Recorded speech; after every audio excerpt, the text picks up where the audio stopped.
ท่านผู้ชมมาเบิ่งพิธีการทำลายสินค้าเถื่อน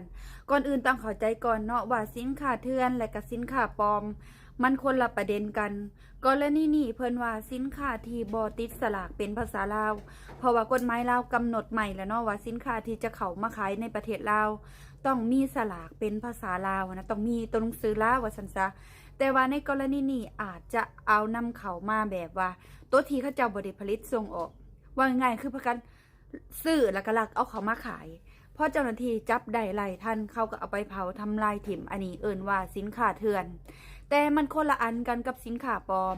สินค้าปลอมนี่อาจจะเฮ็ดทุกสิ่งทุกอย่างเหมือนกับสินค้าจริงมีทั้งสลากภาษาลาวเผลอๆนะมีแบบเดียวกันแต่ว่ามันบ่แม่นของจริงเด้สักคุณภาพมันบ่คือกันตัวอย่างน้ำยาประพานุ่มของจริงอาจจะใส่แล้วหอม7 วัน14 วันแต่ว่าของปลอมใส่แล้วมือเดียวก็เศร้าหอมแล้วมันก็สิประมาณนั้นน้ำก็สิใสๆจงเล่งจงเล่งนี่แหละพี่น้องให้สังเกตเบิ่งว่าของจริงหรือของปลอมมันสิเป็นประมาณนั้นตัวอย่างแป้งนัวของแท้ใส่บวงเดียวก็นัวของปลอมเพิ่นว่าใส่เป็นจองก็บ่นัวมันก็สิเป็นแบบนั้นละพี่น้องเอ้ยเนาะอันนี้ก็ถือว่าเจ้าหน้าที่เพิ่นทำลายสินค้าเถื่อนที่บ่ติดสลักเป็นภาษาลาว